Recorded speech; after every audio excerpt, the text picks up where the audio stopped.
Manicomio Show. Era el año de 1973. Esto sucedió cerca del Hospital Psiquiátrico de la Castañeda, el cual, en su momento, sufrió de una saturación injustificada en cuanto al nivel de pacientes.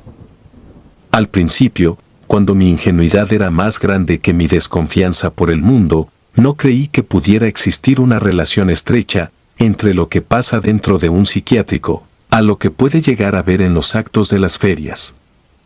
Eran otros tiempos, debo reconocer.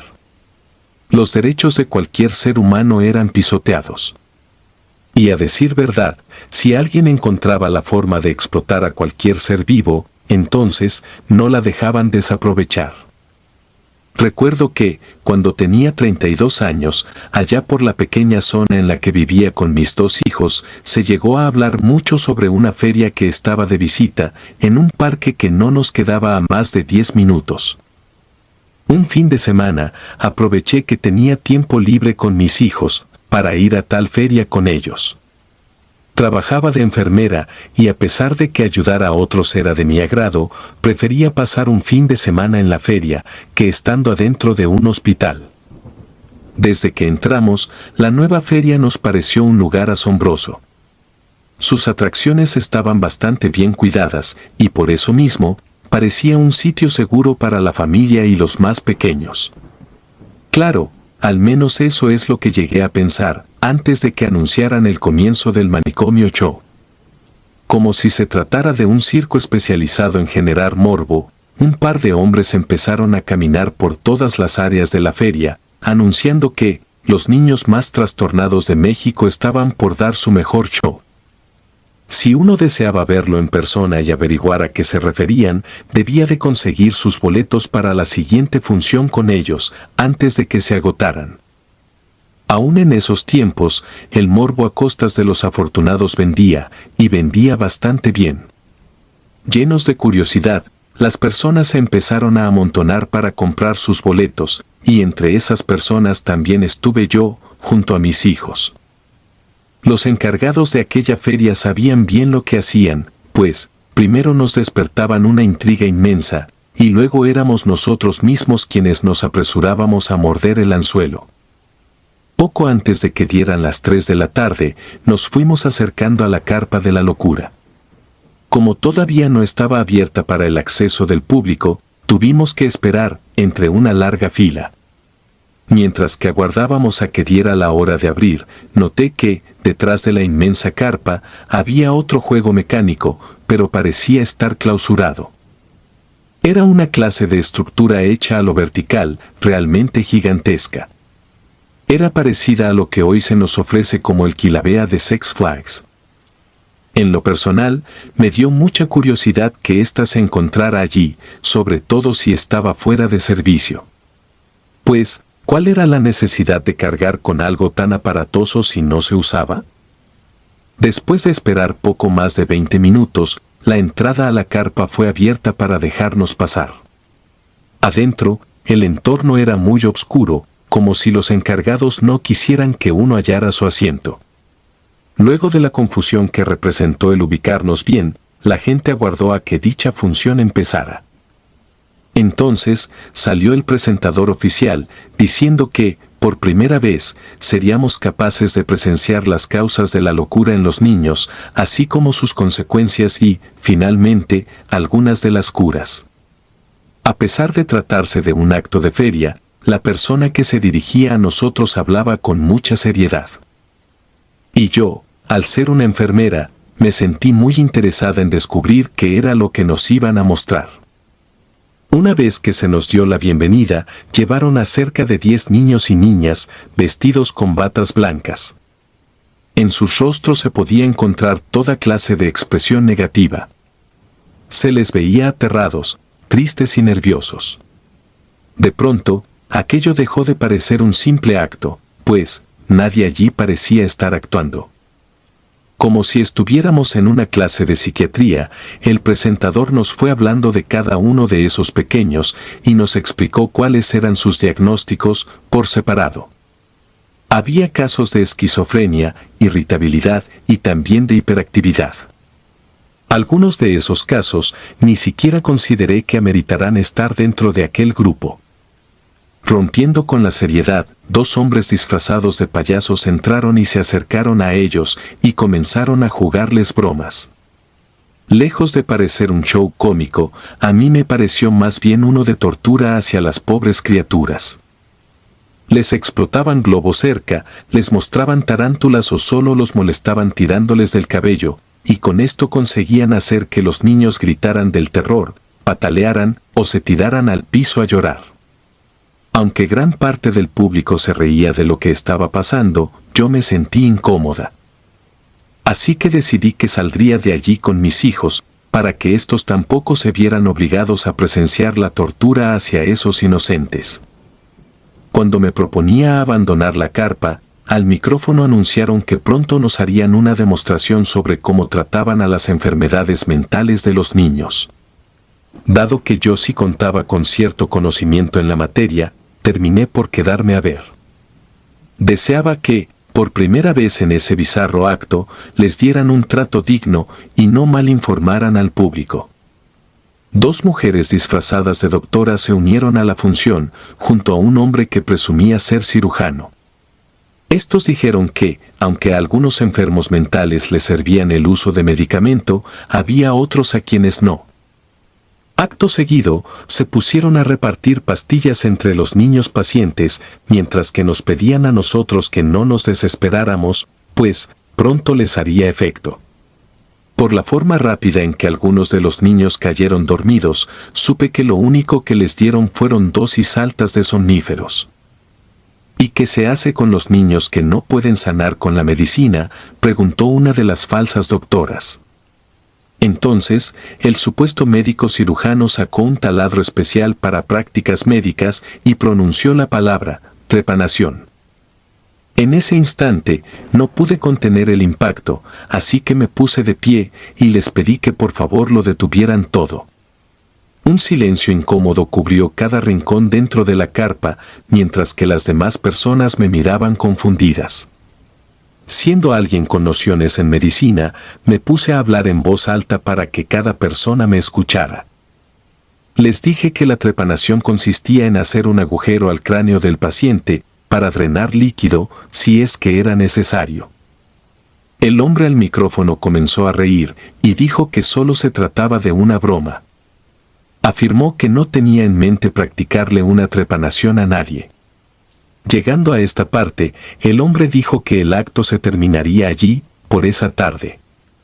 Por lo tanto, los niños se retirarían.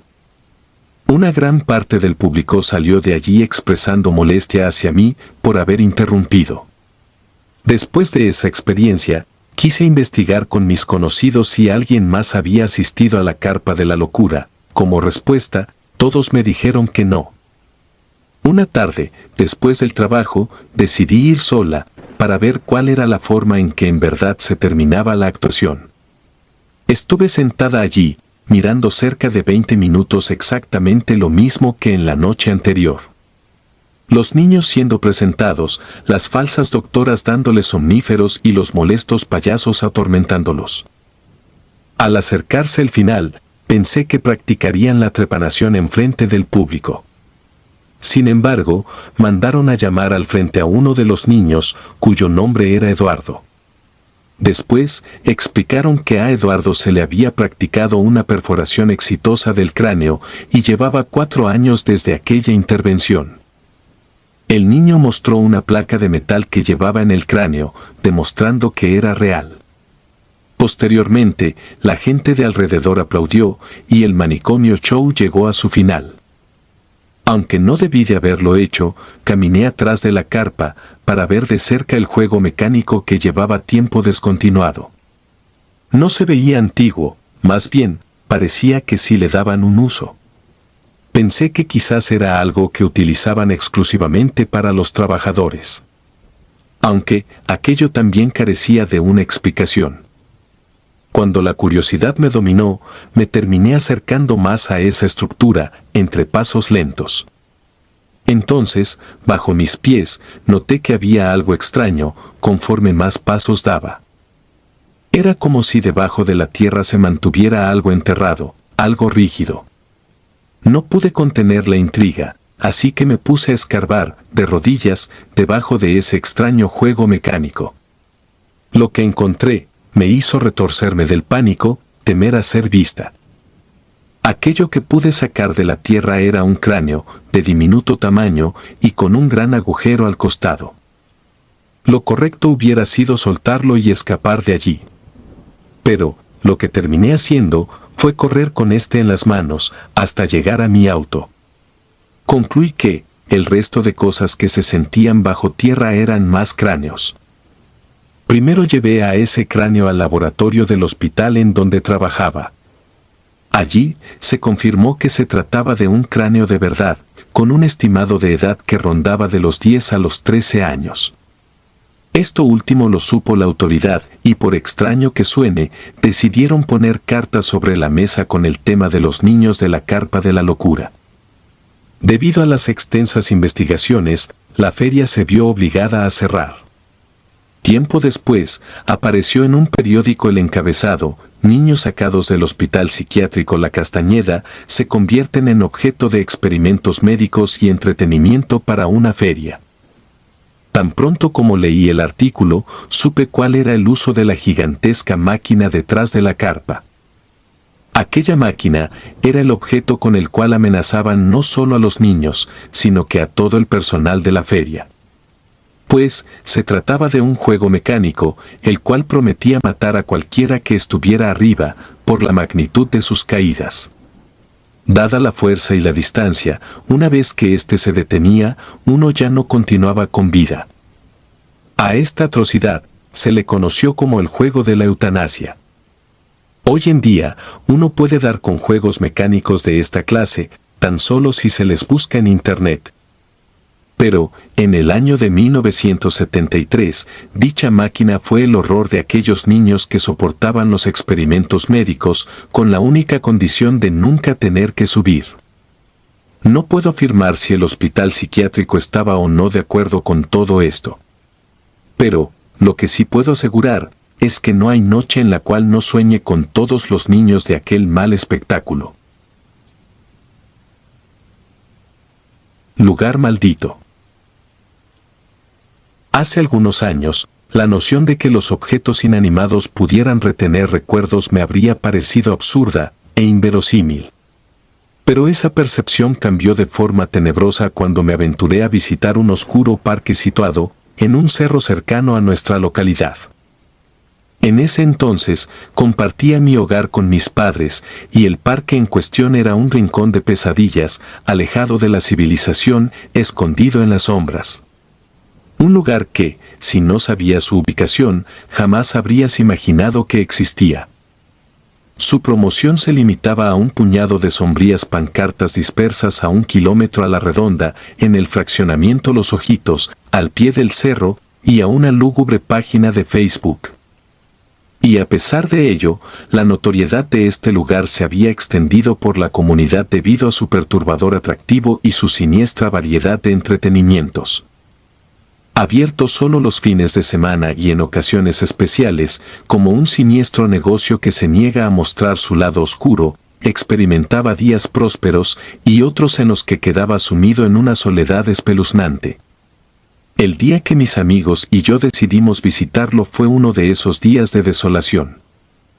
Era el fin de semana anterior a mi cumpleaños, y como nunca antes lo había explorado, me aventuré sin tener idea de las horribles sorpresas que me aguardaban.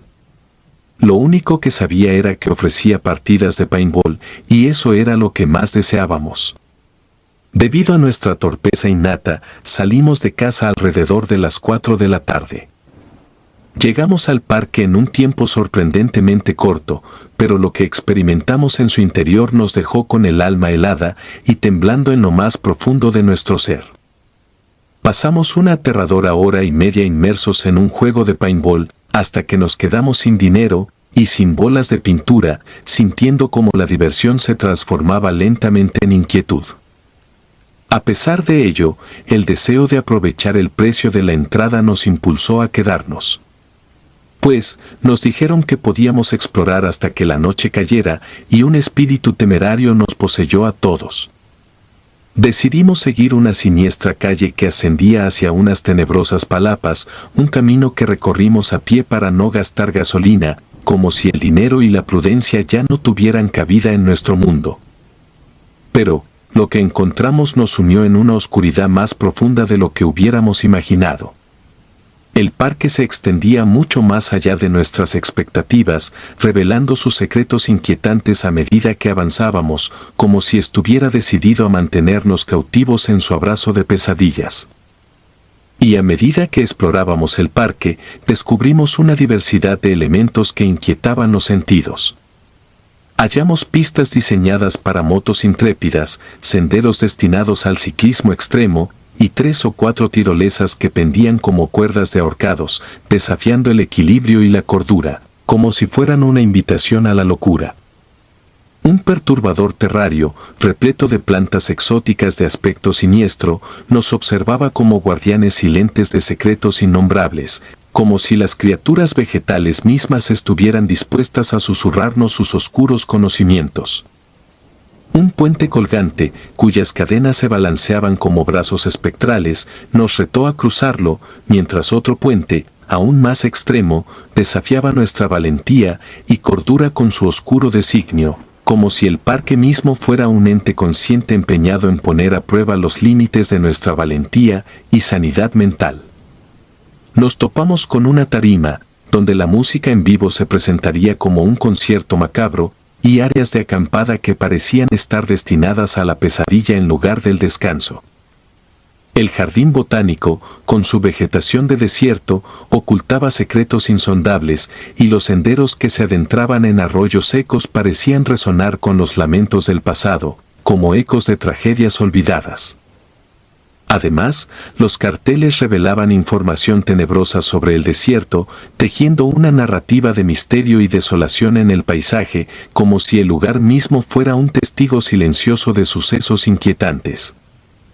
La inquietud comenzó a roer mis pensamientos mientras avanzábamos sin alcanzar el supuesto final del recorrido, y la oscuridad acechaba, como una presencia palpable que nos rodeaba. Pues, la idea irracional de que alguien vendría en nuestra búsqueda y nos prohibiría regresar por desafiar las reglas macabras del parque se apoderó de mi mente, inyectándome un temor profundo que se convirtió en un compañero inquietante en nuestro viaje. Finalmente, nos adentramos en el escalofriante jardín botánico, que se reveló como un sendero sinuoso de piedras pintadas de blanco. La vegetación del desierto que nos rodeaba parecía susurrar secretos olvidados, y a ambos lados del camino, los sombríos cuidadores del parque habían dispuesto objetos rurales que emanaban un aire maldito. Herramientas antiguas, sillas de madera al borde del colapso, una carreta desvencijada que gemía como si sus lamentos resonaran desde un pasado oscuro, vasijas de barro oxidadas, cántaras de leche que parecían albergar espíritus atrapados, una carreta sin llanta, como un carruaje abandonado en la noche eterna. Troncos de roble que crujían bajo el peso de pesadillas ancestrales y otros objetos, todos contribuían a desvelar la verdadera naturaleza de ese lugar maldito, como si el pasado mismo hubiera dejado su huella indeleble en cada uno de ellos. Avanzamos por el sendero y, como si las fuerzas oscuras hubieran agotado su suministro de objetos rurales, nos encontramos con el esqueleto metálico retorcido de un reno de Navidad. Un símbolo macabro perdido en el desierto, como si fuera un vestigio de un pasado festivo que se había desvanecido en la inmensidad desolada del lugar. Nuestra exploración nos condujo a una zona de acampada que yacía desolada, como si la decadencia la hubiera devorado a lo largo de eras incontables. Y a medida que descendíamos hacia las profundidades, observamos cómo el arroyo reseco se retorcía entre los cerros siniestros, erigiéndose como una muralla infranqueable que parecía desafiar a cualquier intruso. Y a pesar de nuestro anhelo por la aventura, sentíamos un respeto reverencial por las reglas que acechaban en el fondo de nuestra mente, como guardianes silenciosos de un enigma ancestral. Mientras mis amigos insistían en completar el recorrido, me mantuve firme en mi decisión y les indiqué que era hora de emprender el camino de vuelta por donde habíamos venido. Mi argumento fue claro: si realmente quisieran explorar todo en un solo día, habríamos llegado más temprano. Aunque sugerí que esta podría ser una excusa perfecta para regresar en otra ocasión y disfrutar de un apacible día de campo. Mis compañeros permanecieron inquebrantables en su determinación, conscientes de que, tarde o temprano, volveríamos a adentrarnos en el inquietante jardín botánico. En mi interior, no deseaba descubrir lo que acechaba más allá y, por lo tanto, inicié la ardua subida por el mismo sendero que habíamos recorrido. Planeaba esperarlos al otro lado del puente colgante para descender juntos hasta la camioneta, o, si estaban en lo cierto y llegaban antes que yo, aguardaría en el lado opuesto, lleno de una inquietud que no podía desvanecer. Mientras ascendía, un mugido estridente hizo que mi sangre se enfriara al instante. No podía comprenderlo, ya que en medio del desierto no se esperaba semejante sonido. A continuación, el chirrido de una rueda y las voces de personas conversando resonaron desde lo alto del cerro. Por lo que, supuse que los misteriosos dueños del parque habían venido a sacarnos de ese lugar maldito, aunque una parte de mí se preguntaba si lo que aguardaba en la cima era una respuesta, o un nuevo capítulo de la pesadilla que se había desplegado ante nosotros. Preparé mis palabras de justificación mientras ascendía el último tramo del camino, sintiendo la tensión en el aire como si estuviera a punto de enfrentar lo desconocido. Sin embargo, lo que sucedió a continuación resultó extraordinariamente espeluznante. Pues al volver al jardín botánico, las voces se desvanecieron en el aire, como susurros de espectros condenados, y una oscuridad densa y opresiva se apoderó de todo, sumiéndome en una soledad profunda y tétrica, como si el mundo mismo hubiera sucumbido al miedo. Cuando llegué al camino de regreso, una quietud terrorífica lo envolvía todo. Mis ojos escudriñaron frenéticamente en busca de los oscuros dueños del parque, o tal vez mis amigos urdiendo una siniestra broma o cualquier otra alma errante. Sin embargo, no se vislumbraba a nadie, ni al otro lado del puente colgante, ni en ninguna dirección. Por lo que, la inquietante soledad me abrazó con fuerza, como si el mundo entero hubiera desaparecido, dejándome solo en medio de un silencio que parecía eterno, como si estuviera atrapado en una pesadilla interminable. Así que, comencé a convencerme de que mi elección de regresar había sido acertada, que mis amigos aún debían tardar más en cruzar el tenebroso arroyo de lo que yo en volver. Sin embargo, si eso era así, ¿quién perturbaba la aparente tranquilidad con sus misteriosos sonidos? ¿Quién osaba romper la calma con sus susurros inquietantes, como fantasmas susurrando secretos oscuros? De pronto, un chirrido rústico, proveniente de mi izquierda, me hizo girar con un estremecimiento. Justo detrás de mí, había una sillita de madera antigua, desgastada por el implacable calor, y permanecía inmóvil. Pero el chirrido persistía, inquietante y demasiado cercano para ser ignorado. Antes de que pudiera despejar mi mente de esa perturbadora sensación, otro sonido, aún más espeluznante, llegó desde más adelante en el sendero del jardín. Con matorrales oscuros que acechaban a mi paso, sospeché que el perturbador bromista se ocultaba detrás de uno de ellos, ansioso por atormentarme. Me aventuré en esa dirección, con el corazón latiendo desbocado, inmerso en la pesadilla que había tomado el control de mi realidad. A medida que pasaba junto a la carreta, ésta emitió un aterrador chirrido, como si soportara una carga inhumana. Mi corazón se petrificó y la sospecha se apoderó de mí. ¿Sería que uno de mis amigos intentaba llevar a cabo una broma de tan macabra calidad? La carreta se convirtió en mi punto de atención, mis ojos fijos en ella, anhelando, o quizás temiendo, que uno de mis compañeros de aventura se materializara detrás de aquel viejo artefacto. La sombra de Miguel se perfilaba como el autor más probable de tan escalofriante juego. Entonces, la carreta lanzó un chirrido que emergió desde las entrañas más oscuras de su ser.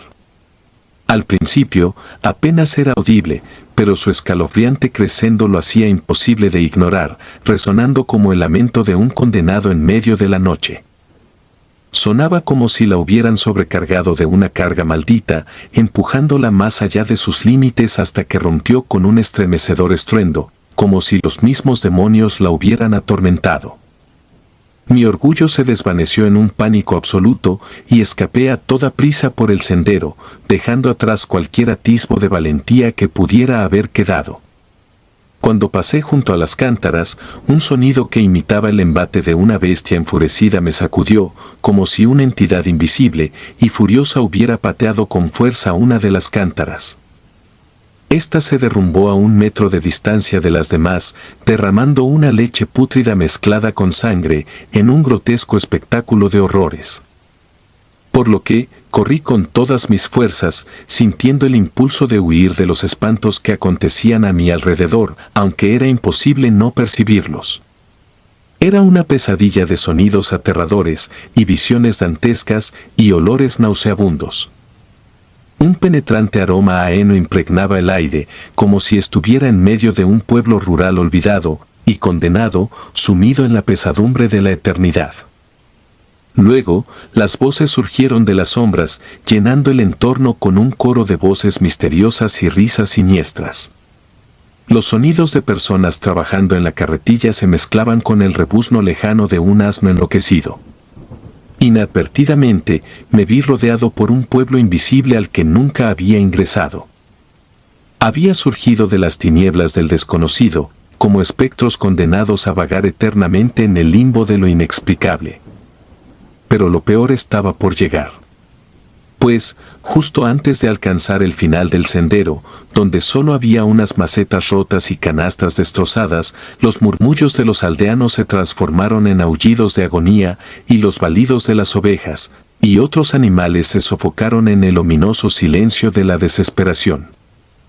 Escuché personas volviéndose locas, risas siniestras que retumbaban como un eco de pesadilla, y el sonido de objetos quebrándose y rompiéndose en un festín de caos y destrucción que inundaba el aire. El aire puro del cerro había sido reemplazado por un humo espeso y abrasador que no tenía explicación. No había rastro de fuego en ninguna parte, pero el humo inexistente se cernía sobre el camino, envolviéndome en su abrazo asfixiante a medida que corría por mi vida. Tosiendo y jadeando, luchaba desesperadamente por avanzar, sintiendo que el aliento se escapaba de mis pulmones en un frenesí de miedo y agotamiento. El terror de morir asfixiado se apoderó de mi mente, una pesadilla que parecía inevitable mientras los espíritus malignos de la paranoia se burlaban de mí, riendo en las sombras. Me atormentaba la idea de que, cuando finalmente descubrieran mi cadáver, los forenses descubrieran la verdad macabra detrás de mi muerte, un misterio sin resolver que atormentaría sus pesadillas en noches oscuras. Mientras intentaba contener la ansiedad que me carcomía, me encontré frente al oscuro puente colgante. Un silencio inquietante me envolvía, una calma ominosa que contrastaba con los vívidos recuerdos de humo espeso, heno en llamas, y las voces inquietantes que habían invadido mi percepción. Como si el mundo mismo se hubiera convertido en una trampa de pesadilla que amenazaba con engullirme por completo. Ahora, solo podía percibir el siniestro canto de la flora del cerro, susurros ocultos en las sombras. Las únicas voces audibles eran las de los encargados del parque al otro lado del puente, ocupados asegurando sus perturbadoras posesiones en un remolque macabramente enganchado a un tenebroso carro. La camioneta 4x4 que habían traído iluminaba la oscuridad con sus luces encendidas. Pues, aunque la noche aún no se apoderaba completamente del cielo, las sombras acechaban con avidez, como si anhelaran devorar la luz que se aferraba a la última resistencia. Uno de los encargados que estaba inmerso en la operación se acercó a mí, rompiendo el silencio con su voz serena pero cargada de una inquietante normalidad. Me informó que era hora de cerrar el parque y que mis amigos ya habían descendido del cerro hace más de media hora.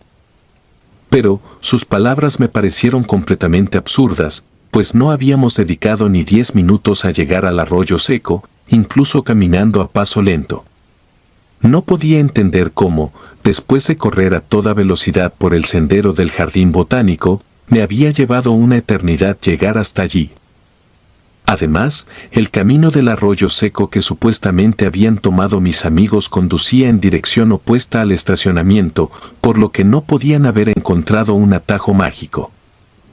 El conductor de la camioneta ofreció llevarme en la caja trasera junto a los demás trabajadores del parque para acelerar mi regreso, y yo acepté sin más. A medida que el vehículo avanzaba por el sendero, luchaba por convencerme de que todo aquello había sido una alucinación, pero una inquietante sombra persistía en las profundidades de mi mente, como un fantasma que se oculta en la penumbra de la conciencia. Volviendo la vista hacia atrás, mi corazón latía desbocado, ansioso por verificar que ningún horror se escondiera a mis espaldas, deseando confirmar que todo permanecía en su lugar, y que la oscuridad no había teñido de sombras más aterradoras mi regreso al mundo de la cordura. A lo lejos, las cántaras de leche descansaban en su posición habitual, sin rastro alguno de incendio, humo o presencia humana, a excepción de esa figura enigmática y encapuchada que yacía en la siniestra sillita. Había sido la fuente de los inquietantes sonidos que me habían atormentado. Su presencia era como una mancha oscura en medio de la tranquila escena, un enigma en medio de la calma. Y a pesar de la tenue luz que se desvanecía, logré discernir que el chal que envolvía a la figura era un típico atuendo de la cultura mexicana, adornado con franjas de colores oscuros que armonizaban con la oscuridad del escenario. La presencia llevaba una falda, revelando su naturaleza anciana y encorvada. Sus ojos no se dirigían hacia mi dirección, sino hacia el punto donde la silla siempre había estado, perdidos en el abismo de las colinas. Permanecía inmóvil, sentada, como si estuviera absorta en contemplar algo invisible entre las raíces de las colinas. El miedo me paralizó, impidiéndome compartir mi experiencia con los demás, temiendo que no fueran capaces de ver lo que mis ojos veían. Pues, me aterraba la idea de que me consideraran loco, paranoico o bajo los efectos de alguna sustancia, y que me impidieran continuar con ellos. En un silencio abrumador, permanecí en la cajuela de la camioneta, observando aquella figura encapuchada que me ignoraba por completo. Finalmente, el vehículo se puso en movimiento y emprendimos el descenso por el cerro. La imagen de la anciana y el jardín botánico se desvanecieron en la distancia, pero su presencia, su aura de posesión y territorialidad, quedaron grabadas indeleblemente en mi mente. Al regresar a la camioneta, mis amigos me recibieron con una mezcla de ansiedad y preocupación en sus rostros. No obstante, decidí no compartir con ellos la experiencia que había vivido en el jardín botánico. Pues, temía que no pudieran comprender la extraña y siniestra escena que mis ojos habían presenciado, y preferí mantenerlo en silencio, encerrando el misterio en el oscuro rincón de mi mente. No me sentía seguro de que lo que había presenciado fuera real y, sinceramente, me faltaba la voluntad para revivir el horror al narrarlo en palabras. Mi mente luchaba por procesar lo que había visto, dejándome atrapado en un estado de shock autoinducido. En este estado, mi conciencia se mantenía cautiva en una espiral de pensamientos obsesivos, donde revivía una y otra vez cada detalle en busca de respuestas esquivas. Pasé una semana completa inmerso en esta tormentosa introspección. Cuando finalmente llegó el siguiente fin de semana, había elaborado un plan.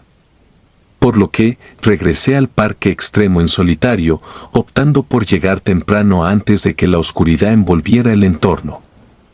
Mi objetivo era obtener respuestas acerca de los enigmáticos objetos en el jardín botánico. Anhelaba desvelar sus orígenes, descubrir quién los había donado, o cómo habían llegado allí. Sin embargo, para mi espanto, nadie parecía poseer información acerca de su procedencia.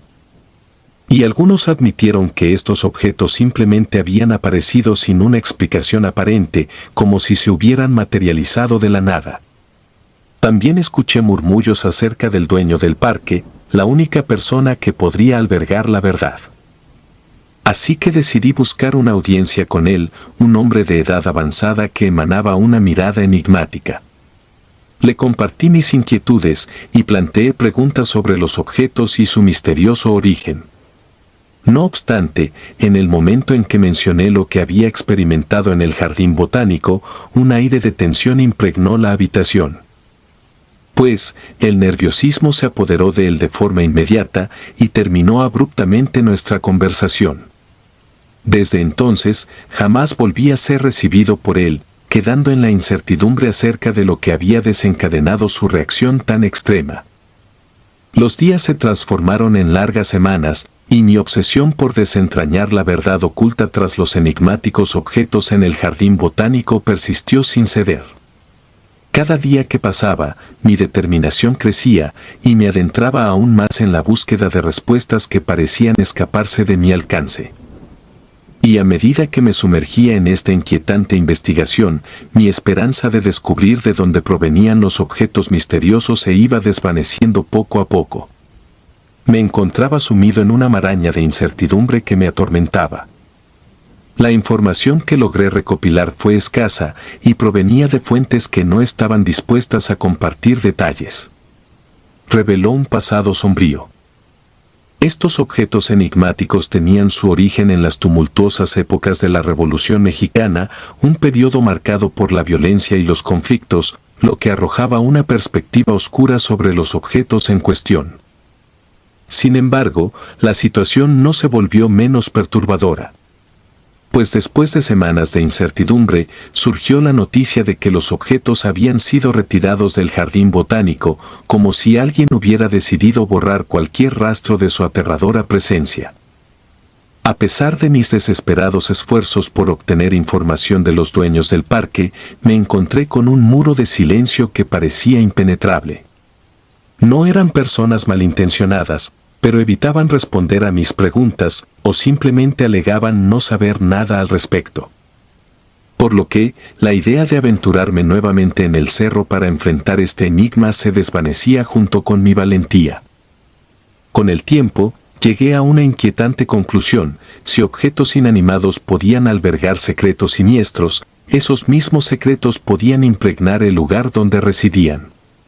Mis sospechas se hicieron más fuertes y decidí que sería imprudente profundizar más en este misterio. La incertidumbre y el riesgo superaban cualquier deseo de conocimiento. Finalmente, alcancé una comprensión aterradora. Sin importar quién fuera la anciana encapuchada que vislumbré en la silla, su simple presencia irradiaba una combinación aterradora de odio y locura. A pesar de los años transcurridos, esta entidad siniestra seguía envuelta en una aura de maldad y desolación. La figura en la silla, soberbia y malévola, parecía proclamar: «Mira lo que he creado, nunca me separaré de ello». El horror había dejado su huella imborrable en el jardín botánico, una presencia maligna que nunca desaparecería por completo y que estaría para siempre. Investigando una leyenda. La parcela de tierra que sería de Dudleytown originalmente pertenecía a un hombre llamado Thomas Griffiths, quien fue uno de los primeros, dicen, en establecerse en esta región. Pero en realidad, eso significa que la compró. Esto sucedió en la década de 1740, según lo que podemos saber. Después de la fundación del pueblo, parecía que algo estaba mal con la zona en general, pero no realmente de manera sobrenatural o malévola. Pero aunque no pareciera amenazante y siniestro, se reportaban cosas extrañas a lo largo de los siglos. Esto se atribuye en gran medida al cementerio indio en la zona, específicamente de la tribu Mohawk. Para 1854, el pueblo alcanzaría su tamaño máximo de 26 familias. A partir de aquí, el pueblo realmente lo hizo bastante bien, al menos por un tiempo, ya que también recurrieron al denso bosque que estaba cerca del pueblo, ya que la venta de madera era otra cosa que podían hacer para aumentar sus ingresos. El mineral de hierro seguía siendo su principal punto de venta, pero con el tiempo, la madera era necesaria cada vez menos. Sin embargo, aunque parecían prosperar, también surgieron eventos preocupantes que parecían afligir al pequeño pueblo desde el principio. Así que a partir de aquí, depende de cómo lo mires, y aunque me encanta traerte cosas espeluznantes que suceden, siempre es importante tener un toque de realidad para mantener los pies en la tierra, lo cual abordaremos en un momento.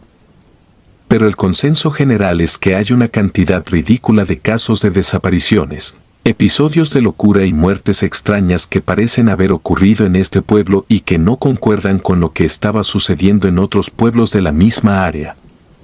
Por lo tanto, era un poco extraño. A medida que pasa el tiempo, como suele suceder, esto daría lugar a algunos de los sucesos más extraños en el pueblo, lo que en última instancia llevó a la conclusión de que debía haber alguna especie de maldición. Esta maldición se remontaría hasta sus fundadores. Los 3 Dudley que vivieron aquí finalmente se mudarían de la zona, probablemente debido al hecho de que sería más difícil que lo normal mantener la vida allí. Estás literalmente jugando la vida en modo difícil, y aún más cuando el Medio Oeste se abrió y había tierras mucho más fértiles para que la gente cultivara, lo que resultaba mucho más viable. Sin embargo, uno de los Dudley permanecería, Abel. Y lo curioso es que los que se mudaron se las arreglaron bastante bien. Finalmente, Abel perdería su fortuna y su mente comenzaría a fallar hacia el final de su vida, y así llegaría a su fin en 1799 a la edad de 90 años. Claramente, fue una vida larga. Pero la forma en que terminó su vida lo dejó mentalmente vacío, lo que preocupó a las personas.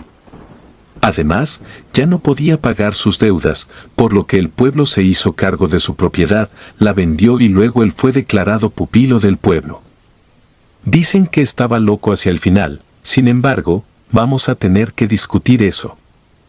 7 años antes de que terminara Abel, tendría un amigo en el pueblo llamado Gershon Hollister.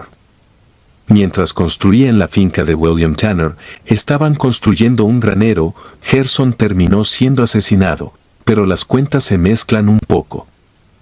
Pues algunos afirman que cayó del granero, lo que resultó en un impacto insobrellevable contra el suelo, y otros aseguran que fue atraído a la casa de William Tanner, donde lo sacaron. Independientemente de lo que le sucedió a Gershon, lo que ocurrió con William fue lo que alarmó a la gente. Mientras Abel lidiaba con sus propios problemas relacionados con su estabilidad mental, o la falta de ella, William comenzó a exhibir el mismo tipo de problemas. Terminó perdiendo el contacto con la realidad y finalmente sucumbió a la edad de 104 años. Fue catalogado como solo ligeramente demente en el momento de su muerte, pero las cosas que decía causaron más alarma a las personas que aún vivían en el pueblo antes de su fallecimiento. Pero poco después comenzó a mostrar el mismo deterioro mental que Abel. Pues, afirmaba que había extrañas criaturas que salían por la noche del bosque y entraban en el pequeño pueblo. Algunos sugieren que ver a estas criaturas fue lo que llevó a su deterioro mental, ya que nunca explicaría adecuadamente lo que eran, solo decía que algo estaba ahí afuera y que sabía que el pueblo estaba aquí. Sabes, en esa época, especialmente, todos eran mucho más supersticiosos acerca de lo que había en el bosque. Yo sugeriría eso. Pero, por otro lado, mirando mis comentarios, quizás no sea tan diferente de hoy en día, no lo sé.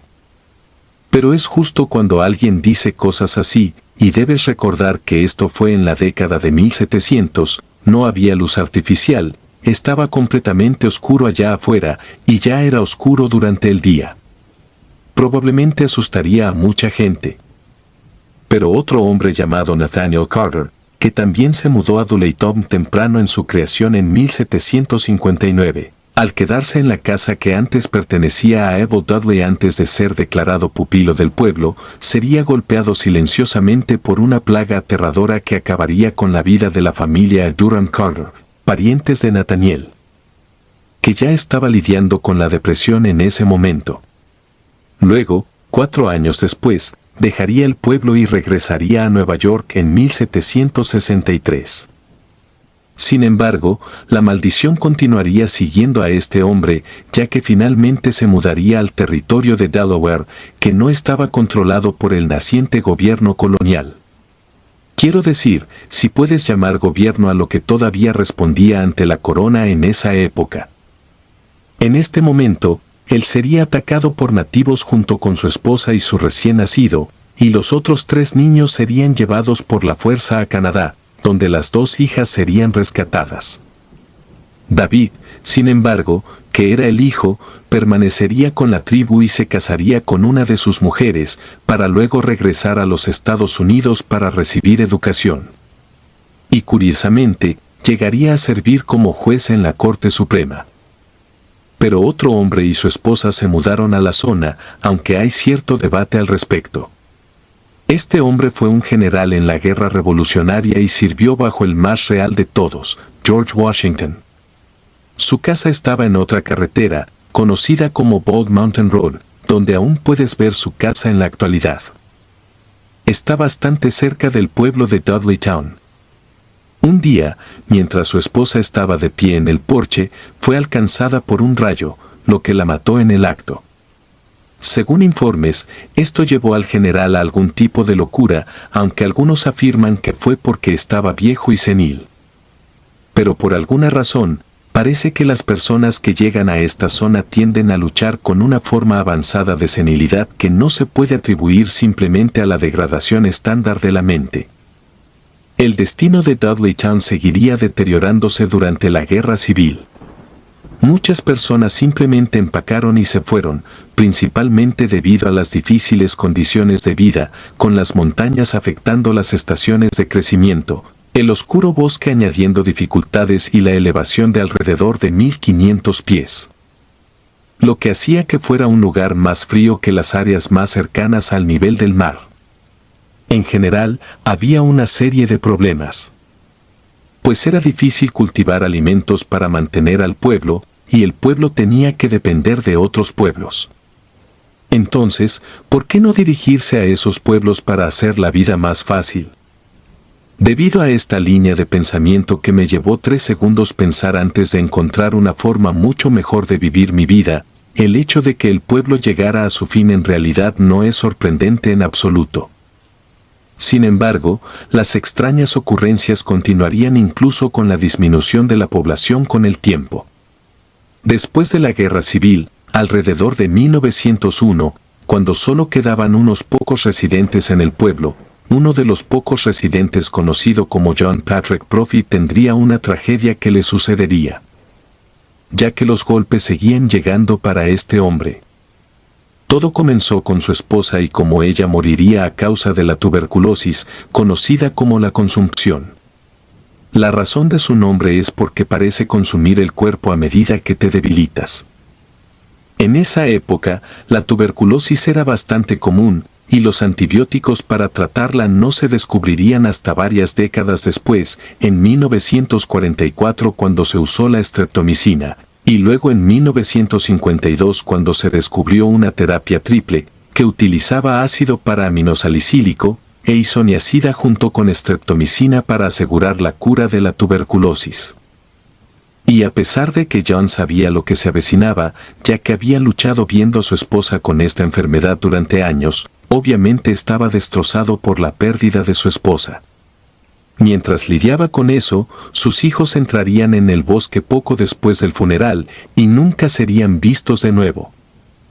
Sin embargo, con un grano de sal, podrían haber hecho esto a propósito, ya que fueron acusados de robar mantas de trineo, lo que sí, pueden haber robado algo, pero eso no justifica perderse en el bosque para no volver a ser vistos. Fueron buscados, pero en vano. John quedó destrozado.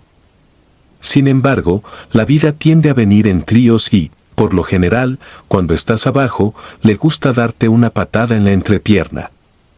Su casa luego se incendió, y puede que haya sido causado por John, pero nunca se ha confirmado, ya que la causa sigue siendo desconocida. Pero si mi esposa se hubiera ido y mis hijos también, y no me gustara donde vivo, simplemente quemaría la casa y me iría. Ya sabes, es como fumárselos literalmente si los tienes.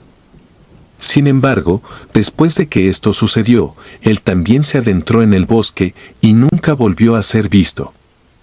Considerando que era uno de los últimos residentes que quedaba, con la pérdida de su familia, otros comenzaron a irse hasta principios de 1900, y Dudleytown se secó por completo, con todos perdiendo la cabeza, desapareciendo en el bosque, siendo alcanzados por un rayo, o simplemente mudándose para encontrar su triste destino. O tal vez simplemente irse y estar completamente bien. Las casas serían reclamadas por la naturaleza, ya que la madera utilizada para construirla se pudrió, lo que dejó solo los cimientos y sótanos de lo que solía ser.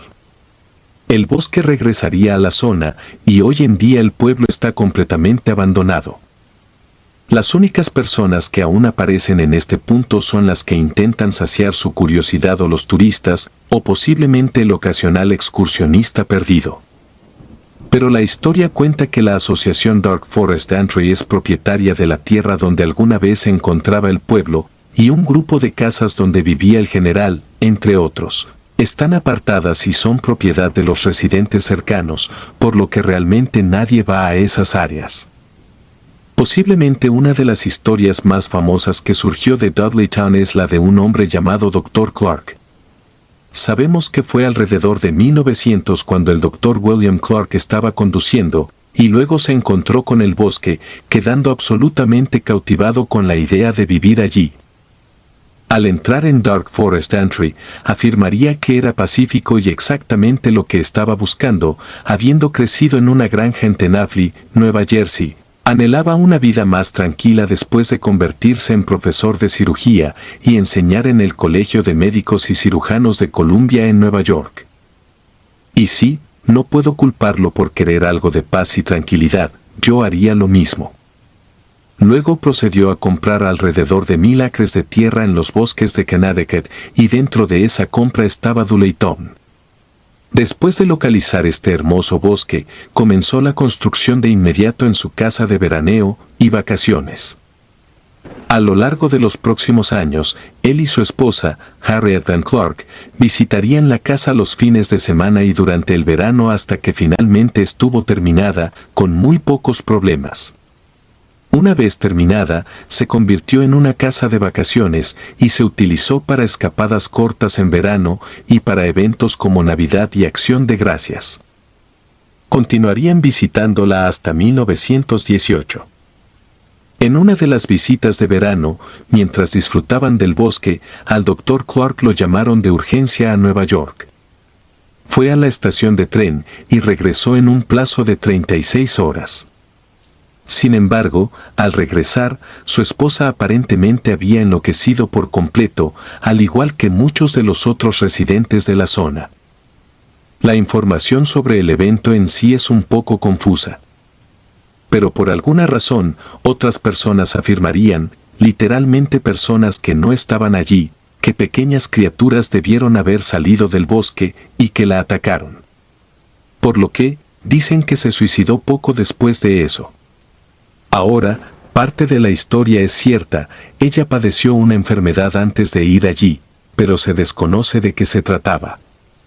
Desafortunadamente, se quitó la vida más tarde, lo que podría sugerir que se trataba más de una enfermedad mental, o algún tipo de dolencia física que le causaba suficiente dolor como para finalmente quebrantarla. El Dr. Clark continuaría viviendo en su casa de verano y se recuperaría de la pérdida de su esposa. Unos años más tarde, rehizo su vida y se volvió a casar, llevando a su nueva esposa a la casa de verano hasta que se construyó una aún más grande en 1930. Alrededor de 1924, el Dr. Clark, su esposa, algunos otros médicos, amigos y propietarios interesados formarían la asociación Dark Country Forest para preservar el bosque que el Dr. Clark consideraba tan hermoso. La primera reunión se celebraría en 1926 y tuvo 41 miembros. El Dr. Clark viviría el resto de su vida allí y fallecería en 1943, mientras que su esposa Carida falleció en 1948. Aún hoy en día, muchos miembros de la familia siguen viviendo allí y no tienen problemas, lo que plantea una cuestión: ¿dónde está el problema? Bueno, no es un mal problema. Cualquier vez que no te estés enfrentando a lo sobrenatural, es algo bueno. Sin embargo, después del fallecimiento de Harriet Clark en 1918, no ha ocurrido nada en los últimos 105 años. Los habitantes locales de esta zona afirman que no hay nada remotamente sobrenatural en Dooleytown. De hecho, hay una historia de unos cazadores de fantasmas que se presentaron y vieron a uno de los residentes locales a caballo. Y afirmaron que era un fantasma porque las pezuñas del caballo no tocaban el suelo, lo cual ella consideró completamente ridículo. Algunos argumentan que esta maldición existe y si se analiza caso por caso para la zona y lo que se podría esperar, parece un tanto alto para este pueblo en particular. Pero con la línea familiar que ni siquiera existía para traer la maldición desde Inglaterra en primer lugar, las cosas comienzan a volverse un poco confusas. Y debido a esto, la gente ha comenzado a cuestionar si realmente existe una maldición que los persigue, y es un poco como ese tipo en TikTok. Sé que suena raro, pero es lo que hay. En este caso, cuestionar la maldición fue aún más sensato, ya que no hay evidencia sólida de que haya seguido a William Dudley. Pues, para que la maldición lo hubiera seguido, habría tenido que ser hijo de Robert de Lester, como recordarás desde el principio. Pero parece que no lo es. Robert solo tuvo 2 hijos, y uno de ellos falleció temprano, lo que era bastante común en esa época y una de las razones por las que la gente tenía tantos hijos. El otro hijo de Robert se fue a Italia, donde tuvo hijos, y todos se quedaron allí. Esto corta cualquier vínculo entre Robert y William, lo que significa que los hijos de William, los fundadores de Dooleytown, no tendrían ninguna conexión real con la maldición. Existen otros ejemplos de historias aparentes que se han hablado como si fueran reales, pero en realidad parecen completamente inventadas. Una de esas historias es sobre un hombre llamado Horace Greeley, que en realidad fue el fundador del New York Tribune. Greeley se casó con una mujer más joven llamada Mary Young Cheney, quien supuestamente nació en Dooleytown y luego se fue de allí. Pero en realidad, Mary nació en la cercana Lichfield y nunca puso un pie en Dooleytown. En 1833, dejó esa zona de su nacimiento y se mudó a una pensión vegetariana propiedad del Dr. Graham, quien, de hecho, creó las galletas Graham. Ahora que sabes eso, está en tu mente. Mary se involucró en un movimiento en ese momento conocido como el bienestar. Y mientras estaba en la pensión, conoció y más tarde se casó con un hombre llamado Horace Greeley en 1872. Greeley se postuló para la presidencia contra Ulysses S. Grant, a quien supuestamente estoy relacionado. Obviamente, Greeley perdió la elección antes de que Mary sufriera una enfermedad pulmonar no identificada que la llevó a la muerte. Esto ocurrió en la ciudad de Nueva York, donde su esposo y sus 2 hijas asistieron al funeral. Ella todavía está enterrada en el cementerio Greenwood. Lo curioso es que algunas personas afirmaron que se quitó la vida y que era de Dooleytown, diciendo que era de allí, mientras que otros no parecían tener una explicación permanente.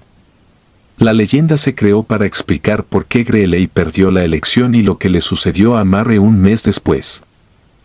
El problema es que si no eres de Dooleytown o de una ubicación extremadamente cercana, deberías estar bien.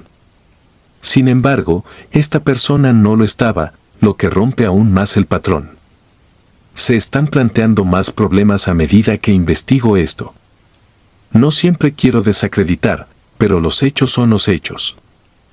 Sé que puede ser molesto, ya que quería que este canal fuera divertido y lleno de cosas interesantes. Pero es realmente difícil ignorar cuando algo es completamente falso, porque entonces estaría mintiendo, y eso no es lo que quiero hacer. Sé que es molesto que tengamos que hacer esto, pero vamos a analizar algunas de estas historias.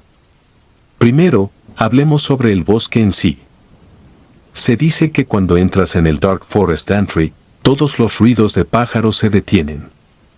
Sin embargo, las personas que son dueñas de tierras privadas y han estado allí mismas no entienden por qué la gente habla de esto como si fuera real, ya que escuchan pájaros todo el tiempo. No hay silencio en el bosque como afirman aquellos que no han estado allí. Lo sé, decepcionante. Por ejemplo, se decía que Abel fue vuelto loco por la maldición, pero sus vecinos dijeron que no lo describirían de esa manera. En cambio, decían que parecía distraído, lo que eventualmente resultó en que no pudiera cuidar de sí mismo, comenzando alrededor de 1756 o posiblemente antes. En 1771, sus vecinos presentaron una petición ante la Asamblea General de Connecticut para que los reembolsaran por cuidarlo. Nuevamente, nunca mencionaron que hubiera algo inusual en él o en sus facultades mentales, aparte del hecho de que simplemente estaba envejeciendo y sufriendo de senilidad. Y, si juzgamos por el hecho de que era progresivo, parece mucho más una forma de demencia. Así es como funciona, un día pareces un poco más olvidadizo o distraído, como dirían, y un par de años después, empeora. Es simplemente una parte lamentable de la vida para algunas personas. Pero, una vez más, nunca mencionaron que fuera una locura extrema. Además, al parecer, él no tenía ninguna riqueza real y la única tierra que tenía no la cultivaba. Lo mismo podría decirse del General Swift, ya que no sufrió ninguna locura sobrenatural, sino que vivió hasta los 81 años y, al igual que Abel, probablemente también tenía algún tipo de senilidad. Incluso con su esposa, cosas como esta simplemente sucedían. En ese momento, las casas no tenían pararrayos y, como resultado, las casas regularmente eran alcanzadas por rayos más de lo que puedas imaginar. No me malinterpretes, todavía es una posibilidad baja ser alcanzado por un rayo, pero aún ocurre, incluso hoy en día. En última instancia, te diré que deberías mantener distancia de este lugar, pero no por alguna influencia sobrenatural que te haga desaparecer o perder la razón, sino porque los propietarios de tierras privadas son absolutamente serios acerca de que no vayas a sus tierras. Principalmente, a lo largo de los años, al parecer, la gente ha llegado, prendido fuego, hecho desorden y ensuciado, lo cual es la razón por la que no podemos tener nada agradable en la actualidad. Por lo tanto, la policía te arrestará en el acto por allanamiento si te atrapan allí. Sin embargo, eso no impide que la gente entre, y en ese caso, esas personas realmente no han informado nada sobrenatural en absoluto. Creo que todo se reduce al sensacionalismo. No hay nada nuevo sobre los ancianos mostrando rasgos seniles. Estas acciones y cambios de personalidad pueden resultar alarmantes para las personas que no están acostumbradas a ellos. Pero es algo que muchos de nosotros podríamos tener que enfrentar a medida que envejecemos, ya que nuestras mentes comienzan a deteriorarse, aunque esto afecta a algunos más que a otros. También me gustaría señalar que en esta época no hay forma de saber qué tipo de metales había en el agua y considerando que las operaciones mineras estaban extrayendo minerales del suelo, es posible que materiales tóxicos se filtraran en el agua. Y aquellos que ya tenían problemas se verían empujados al abismo, ya que parecen degradarse más rápido. Esto es algo que en realidad sucedía con bastante frecuencia. Si los suministros de agua se contaminan, en cuanto a los elementos sobrenaturales, veo varios problemas. En primer lugar, estas criaturas en el bosque nunca fueron realmente identificadas como nada en particular. De hecho, la demencia puede hacer que una persona tenga alucinaciones o vea cosas que no están ahí. Y esto es más común en personas que viven con demencia de cuerpos de Lewy, aunque otros tipos de demencia también pueden causar alucinaciones. Otras historias se cambiaron para hacer que aquellos que se fueron parecieran afectados por una maldición, cuando en realidad simplemente encontraron su fin debido a causas muy naturales años después. Nada es más extraño o menos probable de ocurrir en general que ser alcanzado por un rayo. Si disfrutas de los relatos, te invitamos a apoyarnos con un like y un comentario, ya que eso nos ayuda muchísimo. Además, si aún no estás suscrito o suscrita, te animamos a formar parte de la comunidad del terror. Muchas gracias por escucharnos y por tu apoyo.